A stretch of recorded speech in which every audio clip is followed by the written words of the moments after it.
So let's dive into our discussion today.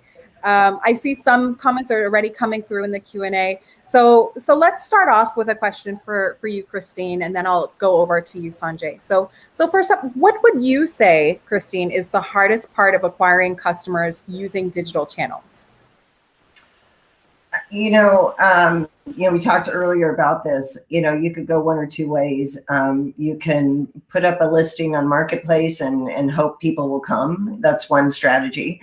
I have to admit, I think we did that in the early days, but I think it comes down to what kind of solution do you have and what is your customer acquisition strategy, and then put yourself in the shoe of the customer, and where does that customer go to find information, and how can you add value during that customer journey. So it's really about segmentation, and then understanding how software is acquired by that customer set. Absolutely, absolutely agree, Christine. Sanjay, what about you? What's the hardest thing you would say about acquiring customers with digital channels? Yeah, I think I'd start by really looking at where you are as a business. So if you're an early stage company, maybe been around a year or two, and you're trying to establish new customer relationships, trying to leverage the cloud providers to get there, I think that's one problem set. I'll come back to that. And then if you're an established vendor and you've been around a long time, maybe decades, like my last organization, global presence, thousands of employees, thousands of existing channels, the transition to digital sales, right, from a more traditional model to digital sales is a painful one. So in the first camp, I would look at a very external view of the world and say, what am I offering? How is it different? And what's the unique value to the cloud provider I'm trying to latch to through that digital marketplace, right? What's the customer journey? What transformation are they going through? What's unique and special that I can add and build a recipe on? And then get others to be doing some of the selling and evangelizing for me. So building out that reference architecture, that use case, and everything else, and then promoting that through digital means. If you're an established vendor, I think the problem is actually mostly internal. And it comes down to the same thing we face with our children every day, which is behavior change, which is really, really hard sometimes. But if you've done things the same way for a long period of time, whether that's how your sellers sell, how your buyers buy, how your channels get involved, how your order management teams look at things, right? Problems startups don't necessarily have because they're inventing all of that. Then I think your problem is like 50% or more internal. So I would just look at where you are, how you need to navigate internally and externally, and go from there. That's a great response, Sanjay. And I took away from that a little bit as well, that people really shouldn't fear change, right? And lean in and get their team as well to be on board with the changes that are necessary in this day and age. So let's go to Christine. What would you say is the current process that you're using to drive customer acquisition and while leveraging digital marketing? I think we talked about this earlier. We're looking at it more from a digital sale perspective. And I use the phone, the long distance phone company method of looking at our customers and seeing, how are they spending their money with us on Marketplace, and how can we help them in that journey, and can we save them money, and having a conversation with existing customers that we have. Before we've been using just, digital media, social media in order to drive awareness. But I think for us, we really, once again, going back to, and I'm in a larger company, so this doesn't really resonate with a smaller, where you're more nimble, but I have to look at, how we are marketing to our customer, so we're not saturating the customer with a bunch of different messaging, and how we're incorporating, Marketplace as another option for a customer to get information. And we've just started now adding in more how-to videos, more around, how to deploy our software, in the cloud on the listing itself. So what can we do to provide as much content and information as possible so that they could, any customer going there can, make a choice on, and have as much information as possible. So we take really the person out of it. And it's more just more research for the customer to do. Excellent. So I'm hearing, I think a value that you're expressing is giving that customer confidence as well, which is really important. So Sanjay, what are your thoughts there? What processes are you using at Tackle? Sure. So Tackle, we're actually a relatively small company. We're a Series B funded venture-backed firm. We're growing fast, so maybe 108, 110 people, depending on what happened today. So going quickly, but we're essentially creating a category around digital selling, leveraging these marketplaces. And we focus a lot on that experience. And we do a lot with, kind of building the industry and the talk around it. So we are really heavy in digital marketing and social selling, if you will.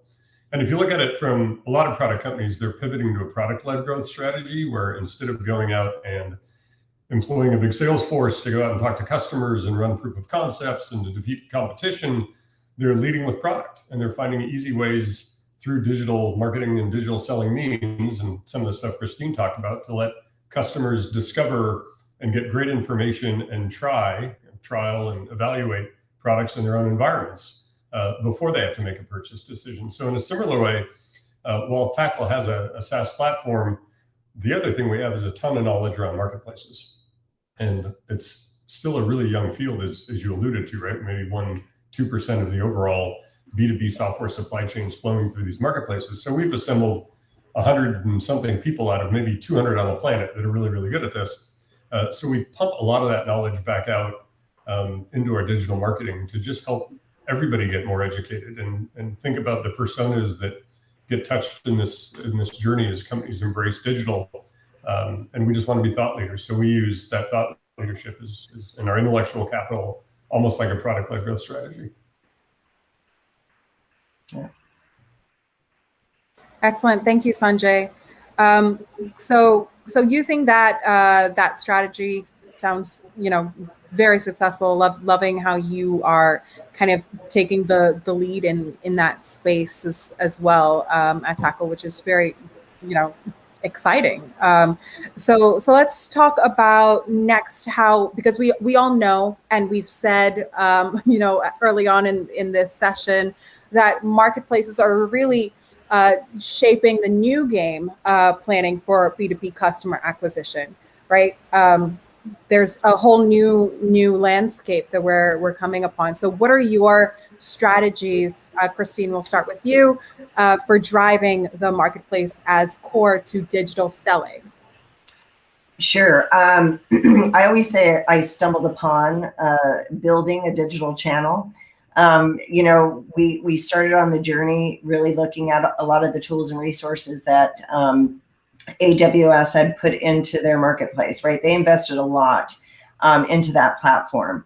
And, if you look at, Azure Marketplace and you look at GCP, they're also investing a lot of money into those platforms, but not all of them operate the same. So the complexity, we've had to deal with that complexity a little bit of how we look at each different marketplace. And what I'm realizing is that as we open up the ecosystem to be included into that marketplace, they're dealing with the same complexity across all. So for us as a team, we looked at, well, how can we better serve not just our customers, but our ecosystem and our channel partners along the way? And we thought, why not make it easy? And so really that's our value proposition is, come to us, we will make that easy for you. And we've piloted for the past year, how to look at annual multi-year contracts through each of the cloud providers' marketplaces. There was some recent announcements with Microsoft that they're lowering their fees and that they're looking at extending the channel. So the behavior, you can look at the behavior of the cloud providers, and if they're putting their money and their time and their efforts into building that platform, my gosh, what a great opportunity to leverage that R&D. And so that's really what our strategy is how do we leverage that R&D and the relationships that we've built with those providers and how can we extend ease of use to not just our customers, but to our fellow travelers and to our channel. Yeah, you made some really, really great points there, Christine.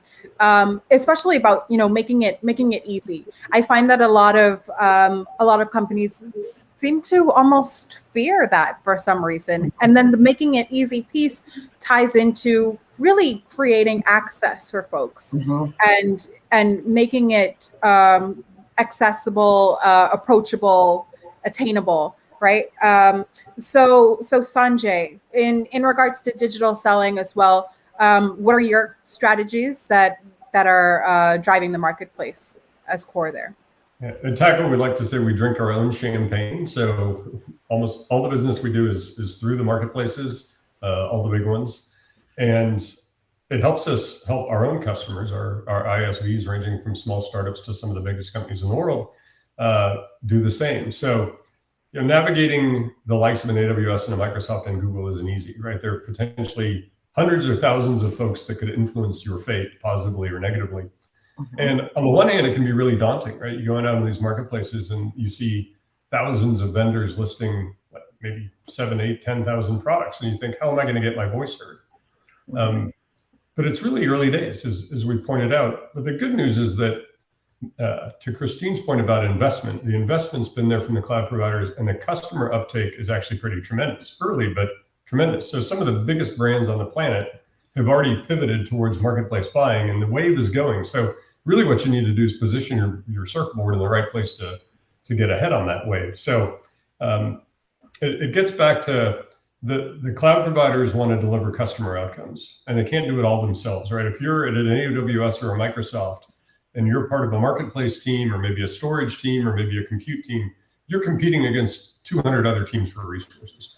And not everything's going to get done. Not everything's going to get funded, which leaves rooms for the rest of us in the ecosystem to say, what's being missed? That's what Tackle did. We spotted an opportunity that said, these marketplaces are awesome for buyers and sellers, but there's this wedge here that needs to be put in place for it to be successful. And we went after that wedge. So whatever area of the market you're in, if you're in IoT or in blockchain or in this or in that, as you mentioned, figure out how that provides that value to the cloud provider, and don't just get into the marketplace, actually get into the hearts and minds of their organization. Figure out who's stumbling to navigate some of those issues with their customers, and how do you come up with a consistent recipe to help that, and then propagate that. I think frequently when people think about the cloud providers, they say, how do I market through the cloud provider? But just as much of the problem is, how do I market to the cloud provider so they understand my value, and then they want to take that message out? Yeah. Absolutely. So what I want to move to next actually is Christine. I know that F5 has been going through some very exciting changes, and F5 has adopted a marketplace for driving B2B sales. I want you to take some time to talk to us a bit about that, and what are the challenges and some of the best practices that you can share? Well, I'll talk about an experience this morning. So within F5, our traditional selling motion has been hardware and then also software. And so our tools and our systems are put in place to sell a certain way. And so when you look at introducing something like Marketplace, or looking at doing something unique, like what we're doing with private offers, or we're doing with annual multi-year contracts, something as small as putting fields into your CRM system, or being able to look at back-end quoting, becomes troublesome because you're building on top of a system that was there years ago. So I'm happy to say we had a few breakthroughs. But it's those things like that in with a company that's going through transition. And Sanjay, you talked about that a little bit at your time in your previous role at a different company. It's, not only do you have to win the hearts and minds of people internally, but I become almost a politician to try and get change to systems, to processes, to operations, to onboarding, the team that handles the channel community. So it's a lot of work. And somebody had asked me, Christine, who owns Marketplace at F5? I'm like, about 10 different organizations internally. That's who owns Marketplace. And so having that belief that you need to really bring on your champions in each of those different organizations that play a role. I think that to me has been the earlier challenges. And now we're starting to see a really nice swift move to getting our business really stood up. So. I'd love to follow that up. So thanks for sharing that that story too. So, and I think you touched a little bit on why you believe that this is the right direction for your business. Can you expand on it a little bit more? Yeah, I mean, customers in general want software fast, and they want to get to that outcome quicker. And so how do I help that customer deliver that? And really, it's through a digital channel. It's being able to, we had an example of a customer had a security threat, and we were able to get them a quote. We were able to process the order, and they were able to start standing up the security solution in 5 hours. That is the beauty of a digital channel, being able to service your customer who has a problem to get to that outcome quicker. Yeah, agreed. The speed of execution is really one of the key benefits of embracing the digital selling and digital marketplaces. Along with, I know that both of you actually mentioned the power of embracing those that you partner with. I think that's very, very key as well to driving results in any aspect of business. Really, don't be, again, tying back to not being afraid to lean in and almost, I would say ask for help applies to this conversation, right? So going to the next question, Sanjay, let's start with you here. So how would you say that companies adopt digital marketplaces as a core customer acquisition channel? Yeah, and Christine touched on it a bit. I think a lot of it comes down to conviction and belief that this is going to happen. And while Christine, I think, is humble and says 10 people own the marketplace, the reality is she owns the marketplace strategy. Well, I joke, it's really, really important, which is when everybody owns it, nobody really owns it. And right. I think the reason it's working for F5, because we follow F5 pretty closely at Tackle, is that Christine's a strong executive champion who has the permission to break glass and make change. Respectfully, of course. And when you don't do that, we see a lot of folks fail and they really struggle. So I think getting executive buy-in is always important, and particularly important in marketplaces, and making sure you want to treat it strategically and you believe in that channel and you believe it's going to be big. And then you have to have it, we call it a chief cloud officer at Tackle. Christine's got her own title, but essentially we're in the same role, which is we're the folks who own getting it done and getting it done well. So that's important. And then I think it's really important that you don't just think of it as another channel. If you take your old practices, if you're a startup today, the reality is all the people in your startup, most of them at least, were probably not fresh out of college, and they've had old practices that they've just brought over, and you got to teach those dogs new tricks, right? So you've got to look at it fresh. And if you say, this is just one more channel partner and I'm going to take my channel team and make this 10% of their job, it's not going to work. It's going to fundamentally change every aspect of your business. So you have to have that level of conviction as well. So, I would say, and I guess the final thing I'd say is Jim Collins wrote a great book called Turning the Flywheel, and he talks about bullets before cannonballs, which essentially means don't get too excited too fast, right? Like perfect some recipes, fire a few bullets, try a few different strategies out, hypothesis validation. And once you get a recipe, then go big. And we do see a lot of folks who show up and go, I want to be experts at digital selling, and to me that means cloud marketplace. So I want to be in all the marketplaces all at once. And I guarantee you will fail. Well, that's great money for Tackle. We actually encourage people not to do that because they're not going to have a great customer experience. So be really specific about what marketplaces you want to get in, how are you going to align with that cloud partner, and what those outcomes are, and then extend with success, not too early. I love that, and being very intentional about who you do business with, really, because it is a collaborative, sort of mutually beneficial relationship that you're developing there. And the same thing I would say even for entrepreneurs going into like investor relationships, right? If you think in that, use that same mindset and not just be all grabalicious to get on every sort of every marketplace, as you just echoing what you said, Sanjay, it's there's no value in it. The outcome will not, it'll muddy the waters really. And your alignment won't be very clear. So Christine, what's your response here? How would you say that companies can adopt digital marketplaces as their core customer acquisition channel? Well, I was going to say, like, Sanjay's been in the sausage making with me with F5, and I have to tell you, when you read my bio, I've been in the industry a long time, and so I do have an old playbook. And you have to scrap it. You have to be humble. You have to let go of your ego, and you also have to be willing to listen to other people that maybe live outside of your organization. I have probably learned more about operations in the past year than I ever thought that I would ever learn about sales operations. And it's been wonderful. And so, we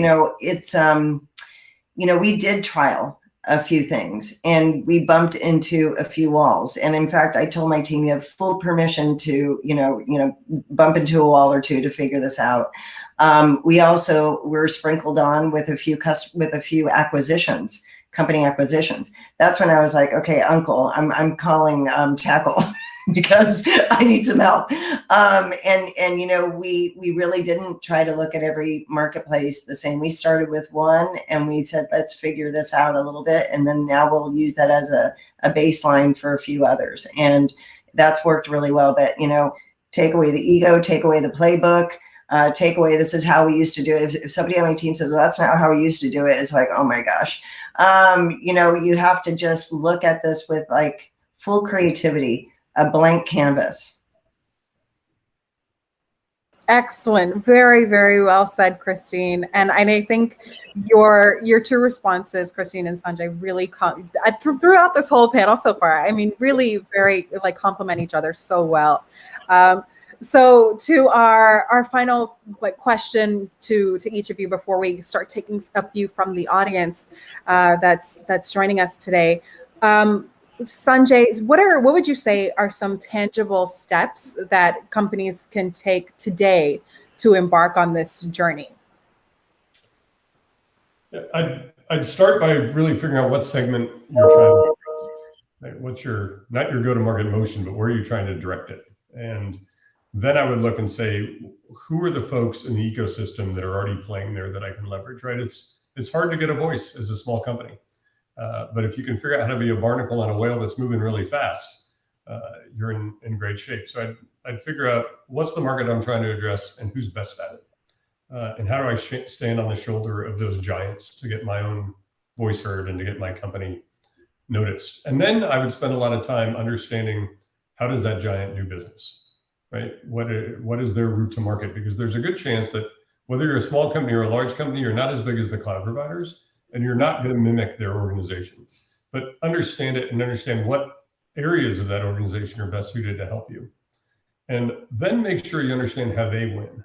A very frequent problem is people go with their hands out and they look for the cloud providers to help them, and they forget. I was on a call the other day with somebody and he said, you're a shiny quarter in a bucket full of shiny quarters. So how do you stand out and make sure that your shiny quarter is valuable for them? He does a podcast called Ultimate Guide to Partnerships, a great guy. Free plug for him. But I would make sure you know why it's good for the cloud provider, not just good for you, and why it's good for their customer, not just good for the cloud provider, right? Go all the way through the value chain. And then I'd attack it, and I'd be brave and I'd be bold, and I'd have Christine's attitude that you're going to get gray hair and most of it will fall out, and it's going to be a lot of fun and you're going to learn a lot. And I would just get started. I think the world of software development has gone to this world of quick pivots and agile development and MVPs, minimal viable products. And that's the way to go. Fail fast, right? Get started, fail fast, build recipes and go from there. But be brave, be bold. Like it's a great time, and digital sales and digital marketing are an amazing opportunity to reach an audience that you wouldn't have dreamed of 10 years ago, right? It would have taken you 20 years to build a company that had that kind of reach. So take advantage of it. Great. Thank you, Sanjay. Christine, how about you? What would be a step or two that you would say companies can take today to get started? Oh, I don't know. I think Sanjay really said it well. You know, one of the things that I looked at was how the cloud providers structured their business around marketplaces. How did they succeed in this business? And I would, you know, be a learner, understand a bit more, do research, and you know, I like, for example, I think AWS has done a fantastic job of operationalizing a lot of marketplace. But then you have Microsoft, who's always done a fantastic job of marrying up the co-sell with the marketplace. Like, there's so many good things. We were just on a call with Google, and they had a meeting with us to look at best practices and how we could provide feedback into their roadmap. And so it's like all of those things. I kind of think maybe we should be thinking about how our customers can feed back into our roadmap for marketplace. Like, there's really good best practices if you really sit back and view what each provider is doing on behalf of their customer. I think that's one of the things that I would go on, you know, do a listening tour for each provider. That's great advice.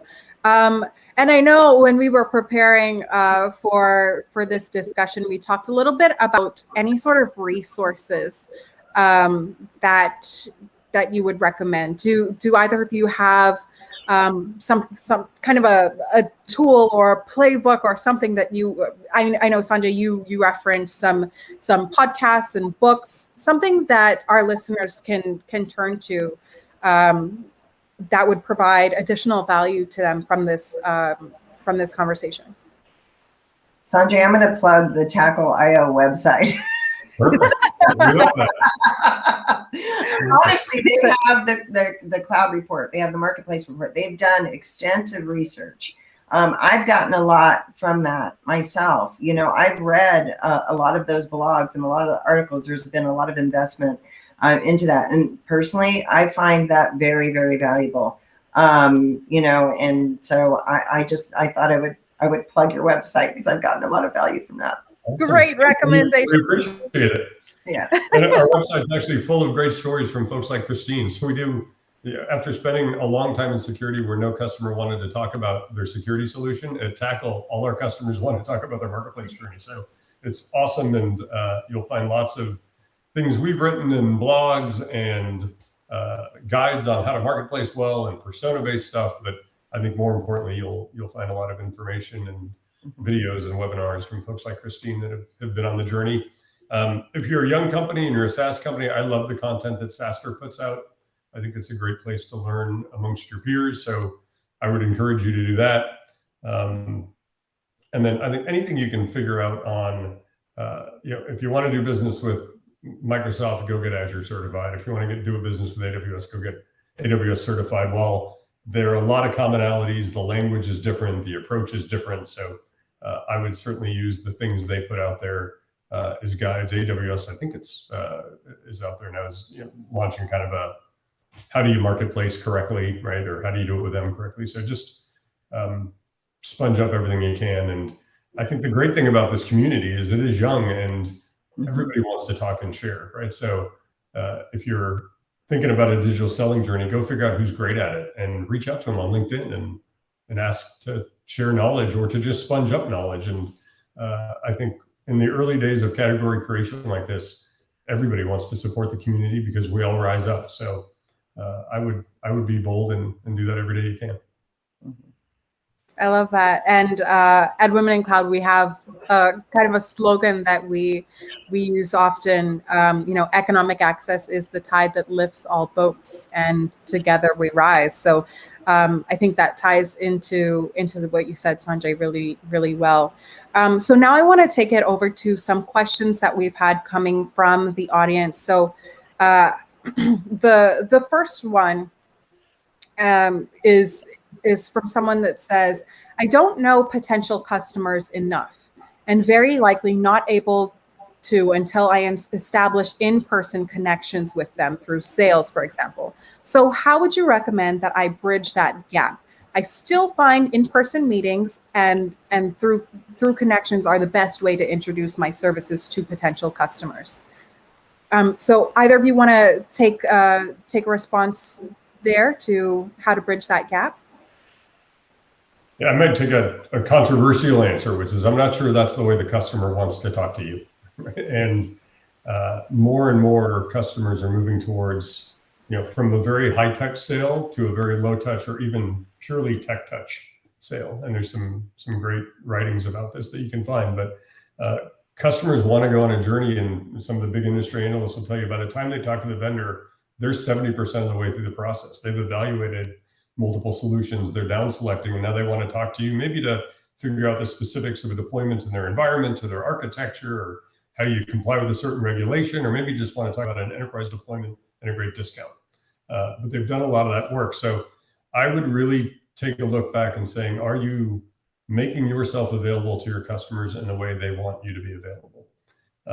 And maybe you got to change. I think the pandemic proved out that you don't need to send a salesperson, an SE, a solution architect, and the local vice president all into a building or a data center to make a sale. And customers were fine, and the stock market boomed, and software suppliers did well. So the new paradigm is working, and I think you got to embrace it.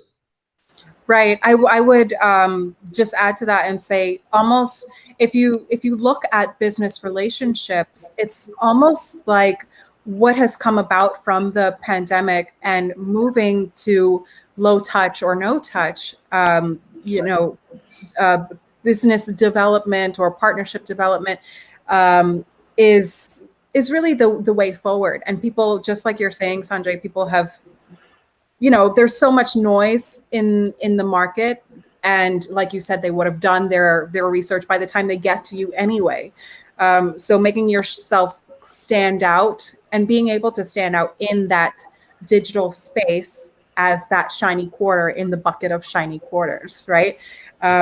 So I think that's a great answer. Christine, what would you recommend? And I love those points too, by the way, Sanjay, because we're actually even revamping how we look at our listings, right? To be more interactive with the customer, so we could take a step back. You could also use, if you really enjoy in-person meetings, set up 10 customer appointments and ask very pointed questions in more of an advisory role, and ask, how do you like to gain information on any type of software product that you're looking at? Be more curious about how they get information. I remember we went and visited a customer. It was a couple of years ago when we actually could fly and visit customers. But we were talking to an executive, and they had 22,000 applications within their company. And I'm thinking to myself, how does that happen? It couldn't even, put my head around it, because of years ago software selling, I think it was, a handful.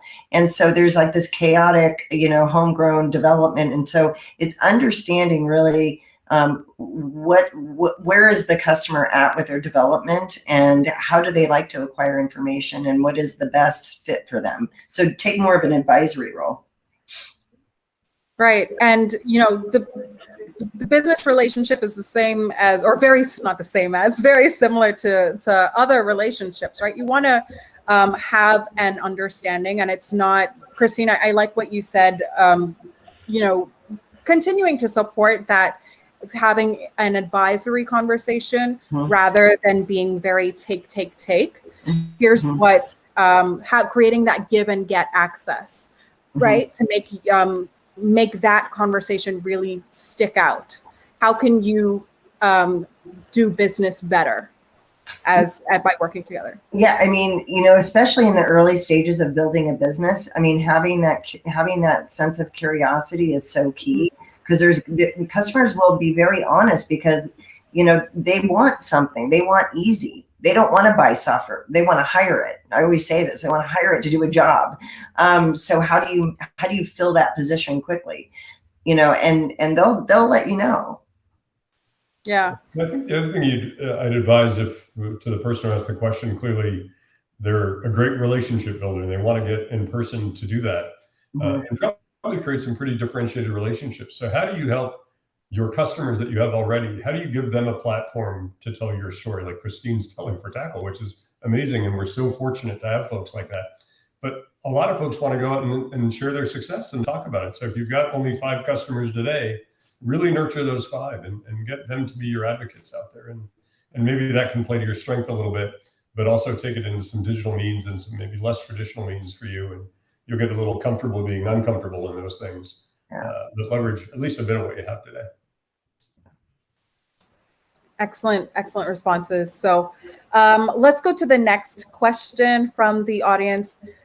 Is there a place in the digital marketplace for solutions that are a combination of software and service? We're finding most SaaS solutions we deploy are deployed as a managed offering, but it is hard for us to think about how labor is through a digital marketplace. That we need to help them deploy. That is okay. That's a bit more. Okay, so that it is okay not to just fully download the solution in the marketplace, but not sure how to move forward when it's not 100% digital software to download as the product. I would say the answer is it depends. Not all marketplaces are created equally. Some do support services offerings now, and services attach. And I think as the next 12 to 24 months goes, I think you'll see a lot of this, because that's what customers want. They want bundled solutions, not haphazard picking and trying to match. So the marketplaces are moving aggressively this way. You've seen announcements from AWS maybe almost a year ago. You've seen more recent announcements from Microsoft. Google has some really strong partnerships that are SaaSifying applications and whatnot. So if you really understand that ecosystem and who's in the middle of it, I think you'll be in good shape. You may not have exactly what you need today, but I don't think it's too far away in terms of waiting. And the other thing you do is fulfill some of it through digital sales and some of it through the more traditional channel, right? Just because marketplaces came up, the thousands and thousands of channel partners around the world didn't go away, and they still have amazing customer relationships. So it may be a little bit kludgy from a procurement perspective for the customer, but you can still put the right pieces of the puzzle together. Yeah. Thanks, Sanjay. Anything you want to add there, Christine? No, I mean, we just recently added a consulting listing on AWS because of the announcement I think that Sanjay alluded to last year. And you see a lot more. You see, from global system integrators having, their services on there. And so, and once again, we're seeing a transformation happen within marketplaces of not being strictly software, but also adding in services. And so you can see how this is starting to move, and it really is a more B2B relationship more than a software to shopping cart, relationship. So, I think that there's room to play there. Great, thank you. So we did have one more question, and Sanjay, I know you're a part of a young women STEM group as well. So I'm going to have you answer this. And then Christine, you're actually on the board of advisors for Women in Cloud. So both of you could have a say here. So the question is, how do we really get women and young girls involved in technology in developing countries, such as Guyana? We have some STEM clubs and associations such as Girls in Tech, but how do we become a part of the advocacy build? Yeah, it's a great question. I think a lot of people are wrestling with it all around the world, and I'm delighted to hear you're working with Girls in Tech as they expand to a lot of developing countries. Huge focus on Africa this year and whatnot. So, but I like the angle too, right? It's so easy to be a consumer of those things and try to take those programs, but it's an extra step to try to say, what can I do and how can I do my own part? And I think it can start in your own community, right? And with the people who have the time and the energy and the passion to go do it. And I think, again, start small, right? If in my last organization, we built the first cybersecurity school in Egypt, because we had a passionate executive who was Egyptian, and he said, I'm going to go do this. So figure out what is the niche you need to fill. Is it a particular programming language? Is it cybersecurity? Is it this or that? And then who are the experts I can bring to bear? And then what are the resources, financial or otherwise, I can bring to bear, and plant a seed and grow it from there. But and again, don't be afraid that it might fail. I think when you start something for the first time, I've learned that you should assume you're going to disappoint yourself, because you're dreaming so big and the results might be so small, but there's such an important seed to get to where you're going to be in 5 years. So just calibrate yourself on what those results might be a little bit, and prepare to not quite reach the stars, but get started and then just cultivate it. What a beautiful answer. Oh my goodness. I don't know if I follow it up. That's like a viral response. Come on, Christine. You got this. Well, I mean, so when I started on the Women in Cloud board, I think over a year ago, and I've seen so many programs being rolled out just from when we had the kickoff. I think it was in 2020 when we had our big summit in person, to where it is now, like the Cloud Accelerate Her. There's so many programs that Women in Cloud have for just younger entrepreneurs, women entrepreneurs. I've just seen such a growth spurt happen within the community. The thing that I love most about working within Women in Cloud is I just love the people on the board and the people in the group. But I really like to have one-on-one discussions with companies that are really trying to figure something out and just trying to help. And so maybe that's what I would do if I had a lot of spare time, is that I just really love helping, women entrepreneurs and even younger kids on how they could get into tech. And I think when we think of high tech, we think of coding and we think of engineering and we think of, product management, but there's so many other roles and so many other jobs within high tech. Marketing, sales, and so it's just opening up that aperture for younger kids and younger girls and women to understand that there's much more to play in high tech. Thank you so much. And to add to that, I'll share a bit more about some opportunities that we have within Women in Cloud a bit later. But to touch on I think Sanjay, you made a point earlier about skilling in Azure, right? So at Women in Cloud, this just recently we have 625 sponsorships available for women seeking Azure skilling and Azure fundamentals, and it's open worldwide, right? So, and then in addition to that, how I was saying earlier about how the pandemic has, kind of in certain ways expanded us, right? And we've been able to, with our Cloud Accelerator program, for example, when we just prior to the pandemic, we had expanded in partnership with Microsoft to 8 additional countries, but now we're fully global.